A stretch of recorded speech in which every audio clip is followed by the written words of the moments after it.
আসসালামু আলাইকুম রহমতুল্লাহি অবরকাতুহ। সম্মানিত দর্শক, ডক্টর মোহাম্মদ ইউনূস সরকারের কর্মকাণ্ড, তার সরকারের সফলতা ব্যর্থতা এবং সম্ভবত তার সরকারের যে ভবিষ্যৎ কি হতে যাচ্ছে, এগুলো নিয়ে নাকি একটি আন্তর্জাতিক সংস্থা বিস্তারিত জরিপ করেছে এবং সেই জরিপের ফলাফল নিয়ে কথাবার্তা বলবো। তার আগে বলে নেই যে কেন এই জরিপটিকে আমি দুনিয়া কাঁপানো একটি জরিপ বলছি। তো ডক্টর মোহাম্মদ ইউনূসের যে কার্যকাল যদি আপনি ধরেন আর মাত্র ১৫ দিন, অর্থাৎ নির্বাচনের তফসিল যদি ঘোষণা হয়ে যায়, তাহলে ডিসেম্বর মাসের ১৫ তারিখের মধ্যে যদি হয়, তাহলে তো ১৫ দিন মাত্র বা তারও কম। আর তফসিল ঘোষণা করার পর সরকার আসলে কার্যত কোনো সিদ্ধান্ত নিতে পারে না এবং তাকে ডে টু ডে কাজ করতে হয় এবং পুরো দেশের নিয়ন্ত্রণভার চলে যায় ইলেকশন কমিশনের হাতে।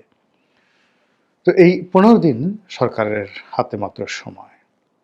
এই সময়টাতে একটার পর একটা প্রাকৃতিক, অতি প্রাকৃতিক, মানব সৃষ্ট বিভিন্ন ঘটনা ঘটে যাচ্ছে এবং আপনি একটির সঙ্গে অন্যটির কোনো সংযোগ পাবেন না। যেমন ধরুন, অলনে ছাড়েন বেগম খালেদা জিয়া এই সময় অসুস্থ হয়ে পড়লেন। তিনি হাসপাতালে আছেন জীবন মৃত্যুর সন্ধিক্ষণে এবং তার প্রাণবায়ু এখন কোন অবস্থাতে আছে ওটা নিয়ে সবাই উদ্বিগ্ন। সারা দেশ তার জন্য দোয়া করছে এবং তিনি এই মুহূর্তে যেখানে আছেন সেখানে তাকে লাইফ সাপোর্ট দিয়ে রাখতে হচ্ছে। কৃত্রিমভাবে শ্বাস প্রশ্বাস চালানোর জন্য যে ভেন্টিলেশন থাকে সেটি দিয়ে চালানো হচ্ছে। এর কারণ হলো যে তার শরীরের যে দুটো গুরুত্বপূর্ণ অঙ্গ, একটি হলো লিভার, যকৃত, যেটিকে আমরা কলিজা বলি। এটি সিরোসিসে আক্রান্ত, যেটাকে লিভার সিরোসিস, এটাকে আপনি লিভার ক্যান্সার হিসেবে বর্ণনা করতে পারেন। এটা যদি কারোর হয়, এই রোগ সহজে ভালো হয় না। যদি যুবক বয়সে, অল্প বয়সে হয়, অনেক সময় এই কলিজা কেটে ওখানে নতুন কলিজা লাগানো হয়, লিভার ফেলে নতুন লিভার বানানো হয়, যকৃত যেটার বাংলা নাম। কিন্তু বেগম জিয়ার যে অবস্থা, এই বয়সে আসলে এই ধরনের, যেটাকে লিভার ট্রান্সপ্লান্ট বলা হয়, তো ট্রান্সপ্ল্যান্ট, এটাকে প্রতিস্থাপন, এটা এই বয়সে এই শরীরের এই ধরনের অপারেশন সম্ভব নয়। তো যখন আপনার শরীরের মানে বুকের পাঁজরের একটি অংশে একদিকে থাকে লিভার আর অন্যদিকে থাকে ফুসফুস, তো এই ফুসফুসটি আমাদের শ্বাস প্রশ্বাসের জন্য প্রধানতম যন্ত্র, আর লিভার যেটা রক্ত সঞ্চালনটা করে, রক্ত পরিষ্কার করে অন্য সাইডে। তো যখন আপনার লিভারটা দুর্বল হয়ে যায়, তখন ফুসফুসটি সবচেয়ে বেশি ঝুঁকির মধ্যে থাকে। এই জন্য এই ধরনের রোগীকে জনগণের মধ্যে নিতে হয় না, যে কোনো জনসমাবেশ এড়াতে হয়। ঠান্ডা, গরম, এনিথিং, এই বিষয়গুলো মানে চরম ভাবাপন্ন সব কিছু বাদ দিয়ে তারা শীততাপ নিয়ন্ত্রিত একটা জায়গা, যেখানে ধুলোবালি নাই বললেই চলে, এরকম জায়গা হলো তাদের জন্য একটি উত্তম জায়গা, বাকি কয়দিন যদি বেঁচে থাকতে চায় সুন্দরভাবে। এখন এখানে যদি হঠাৎ করে এই ধরনের রোগী যাদের লিভার সিরোসিস রয়েছে, তারা যদি কোনো কারণে ইনফেকশন হয়ে যায় ফুসফুসে, তাহলে এই ধরনের রোগী সাধারণত বাঁচে না। কয়েকদিন আগে আমার একজন কেয়ারটেকার হঠাৎ করে এরকম অসুস্থ হয়ে গেল। ঢাকা মেডিকেলের আইসিইউতে প্রায় ১ মাস সে ছিল, তাকে এই ভেন্টিলেশন দিয়ে রাখতে হয়েছে। কিন্তু একেবারে বয়স অল্প, কত ৩৫ বছর হবে, কিন্তু তাকে কিন্তু আসলে বাঁচানো যায়নি। এই ঘটনাটা ঘটেছে জাস্ট আমার জীবনে এই দিন ১০ আগে। গত ১ মাস যাবৎ আমি তাকে নিয়ে ব্যস্ত ছিলাম, নিজের ছেলের মতোই তাকে স্নেহ করতাম, আমাকে বাবা ডাকতেন। আর অনেক দিন ধরে সে আমার সঙ্গে ছিল। তার স্ত্রী, তার দুটো কন্যা সন্তান, মানে সবাই আমার বাড়িতে থাকতো। আর হোল ফ্যামিলি জাস্ট দেখাশোনা করতো, বাড়ির কেয়ারটেকার, বাবুর্চি, পুরো কাজটা সে করতো। ফলে এই পরিবারটি যখন এইভাবে আক্রান্ত হলো, ওটা আমার জন্য একটা বিরাট বেদনার।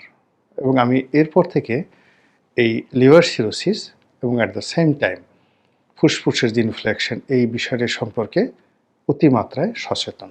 কাজেই এই রোগটি বেগম জিয়ার হয়েছে, অল অন এ সাডেন হয়নি। এটার পিছনে কারণ আছে। সবাই বলাবলি করছে যে তাকে ঘর থেকে বের করে যেভাবে সেনা দিবসে, সশস্ত্র বাহিনী দিবসে যেভাবে তাকে নিয়ে যাওয়া হয়েছে ক্যান্টনমেন্টে, ওটা তার সেই দুর্বল শরীর, দুর্বল সেই ফুসফুস, সেন্সিটিভ ফুসফুস এবং রোগাক্রান্ত যে লিভার, যকৃত, এটা ধারণ করতে পারেনি। ফলে এই ঘটনার ঠিক পরের দিনই তাকে হাসপাতালে ভর্তি হতে হয়েছে। তারপরে ঘটনা আমরা সবাই জানি।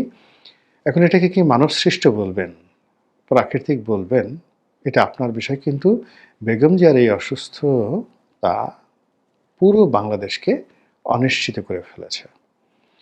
নির্বাচনের শিডিউল থাকবে কি থাকবে না, তারপর নির্বাচন সঠিক সময় হবে কি হবে না, এটা নিয়ে যে অতীতের বিতর্ক ছিল। এক পক্ষ বলছিল যে নির্বাচন হবে না, এই সরকার নির্বাচন করতে পারবে না, বা এই সরকারের ওই কোয়ালিটি নিয়ে একটা ভালো নির্বাচন করার জন্য, অথবা নির্বাচন বানচাল করার জন্য শক্তিশালী পক্ষগুলো তৎপরতা চালাচ্ছে। আর ডক্টর মোহাম্মদ ইউনূস এবং বিএনপি সম্মিলিতভাবে নির্বাচন সঠিক সময় নিষ্পন্ন করার জন্য চেষ্টা চালিয়ে যাচ্ছে। এই যে একটা সমীকরণ দাঁড়িয়েছিল, এটি এই বেগম জিয়ার অসুস্থতার ফলে আবার 180 ডিগ্রি অ্যাঙ্গেলে ঘুরে গেছে। এখন উনি যেভাবে আছেন, এভাবে যদি আরও 15 দিন থাকেন, আরও 1 মাসে যদি তাকে লাইফ সাপোর্টে রাখা হয়, আমার কাছে মনে হচ্ছে না যে বিএনপির কোনো লোক এই সময়টিতে নির্বাচন করার জন্য খুব বেশি সরকারকে চাপ দিবেন বা সরকার আগ্রহী হবে। অন্যদিকে যারা নির্বাচনটাকে পিছিয়ে দিতে চান, তারা এটাকে একটি মোক্ষম সময় হিসেবে ব্যবহার করতে চাইবেন। গেল একটা। দ্বিতীয়ত হলো যে এই সময়টিতে জনাব তারেক রহমান সাহেবকে প্রভোগ করা হচ্ছে যে হি শুড কাম, তার বাংলাদেশে আসা উচিত এবং তার মায়ের যে অসুস্থতা, এই অসুস্থতা তাকে অন্তত হাসপাতালে দাঁড়িয়ে থেকে কান্নাকাটি করা উচিত অন্য সব বাঙালির মতো। বেগম জিয়া যেভাবে অসুস্থ, সেখানে আসলে তারেক রহমান সাহেব আপনার আমার মতো বাইরে দাঁড়িয়ে কাঁদতে পারবেন, দাঁড়িয়ে থাকতে পারবেন, এবং আপনার আমার সঙ্গে তিনি সেই কাঁধে কাঁধ মিলিয়ে তিনি দেখতে পারবেন ঘটনা। এর বাইরে তার কিছু করার নেই। কিন্তু আমরা প্রভোগ করছি তাকে আসতে হবে, তার মেয়েকেও আসতে হবে, তার স্ত্রীকেও আসতে হবে, এবং আবহমান বাংলার এই মাতৃভক্তি, পিতৃভক্তি, এই জিনিসটি তাকে প্র্যাকটিক্যালি, বাস্তবে দেশবাসীর নিকট তাকে প্রমাণ করতে হবে। এবং এখন তিনি এই বিষয়টা নিয়ে এতটা সেন্সিটিভ অবস্থার মধ্যে পড়েছেন যে আজকের এই দিনে আমি যখন ভিডিওটি করছি, ডিসেম্বর মাসের 2 তারিখ দুপুরবেলা, তখন ইন্টারনেটে ছড়িয়ে পড়ছে যে তারেক রহমান সাহেব হিথ্রো এয়ারপোর্টে তিনি আলটিমেটলি ঢুকে গেছেন এবং প্লেনে উঠছেন বাংলাদেশে আসার জন্য, এবং আজ রাতে তিনি বাংলাদেশে আসবেন। আমাকে অনেকে জিজ্ঞেস করছে, তা আমি বললাম যে ভাই আমি জানি না, আল্লাহ জানেন। এখন তিনি প্রভোগ হয়ে আসবেন কি আসবেন না, এটা আর একটা জটিল পরিস্থিতি তৈরি করবে। আসলে এক ধরনের পরিস্থিতি, না আসলে এক ধরনের পরিস্থিতি। আবার এই যে বেগম জিয়ার অসুস্থতা নিয়ে তিনি যে একটা স্ট্যাটাস দিয়েছেন যে তিনি বাংলাদেশে আসতে পারছেন না, এর কারণ হলো আসার জন্য বহু পক্ষের সম্মতি দরকার রয়েছে, তিনি অন্য সবার মতো একক সিদ্ধান্ত নিতে পারছেন না। তো এটা যদি তিনি স্থির রাখেন, তাহলে মাঠে তার যারা নেতাকর্মী রয়েছেন তারা মাঠে মারা পড়বেন। এর কারণ হলো নেতা যেখানে আসতে পারছেন না, ইট মিনস বিএনপির ক্ষমতা নেই, এবং যাদের ক্ষমতা নেই তাদেরকে কেউ পাত্তা দেয় না, তারা ক্ষমতা আসছে না, এটা কনফার্ম হয়ে যাবে। যেহেতু নেতা বাংলাদেশে আসতে পারছে না, কাজেই তিনি যে মনোনয়ন দিলেন, তার দলের মনোনয়ন দিলেন, ওটার 2 পয়সার মূল্য নাই। এটা বটপাতা, বা মানে যাকে বলা হয় তালপাতা, অথবা ধরুন কাঁঠালের পাতা, যেগুলোকে আমরা টাকা বানিয়ে ছোটকালে খেলতাম। তো এরকম নমিনেশনের মূল্য কমে যাবে, প্রার্থীরা মাঠের মধ্যে ভীষণ রকম বিপর্যয়ের মধ্যে পড়বেন, অন্তর্দ্বন্দ্ব কলহ বের হয়ে যাবে, যেহেতু নেতার কোনো ক্ষমতা নেই, নেতা আসতে পারছেন না, নেতার ভোট নাই, তিনি ভোটার না, এই ইত্যাদি কথাবার্তা কিন্তু ইতিমধ্যে এটা মানব সৃষ্ট অথবা প্রকৃতির সৃষ্ট, বাট ফ্যাক্ট। ২ নম্বর হলো তিনি এখন যদি আজকে রাতে সত্যি আসেন, তখন সবাই বলবে যে তিনি যে আগে যে কথাটা বলেছিলেন সে কথা তো তিনি সঠিক বলেননি। তো সব পক্ষ যদি রাজি না থাকতো তিনি এলেন কি করে, এটা একটা ব্যাপার। আর এই যে এখন একটা শ্বাসরুদ্ধকর অবস্থা, সেই শ্বাসরুদ্ধকর অবস্থার মধ্যে তিনি আসবেন, দাঁড়িয়ে থাকবেন, কাঁদবেন, ফলে তাকে নিয়ে যে আবেগ, উচ্ছ্বাস, তার নেতৃত্বের যে রয়্যালিটি, রাজস্বিকতা, এটা আর দেখানো হলো না, এটা সেলিব্রেট করা হলো না।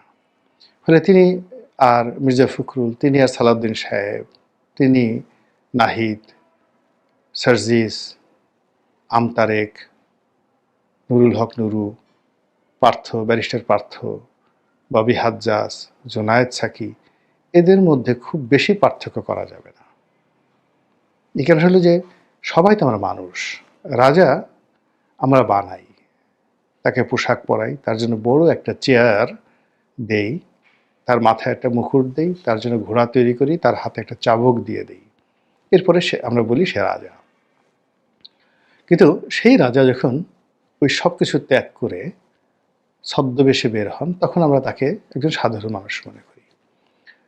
বাংলাদেশের রাজনীতিতে বেগম জিয়া, শেখ হাসিনা, মানে আমরাই তাদেরকে রাজা বানিয়েছি, কিন্তু তারা যখন রাজনীতিতে রাজা হননি, তার আগে দেখবেন তারা গৃহবধূ, একেবারে গৃহবধূ, কেউ তাদেরকে পাত্তা দিত না।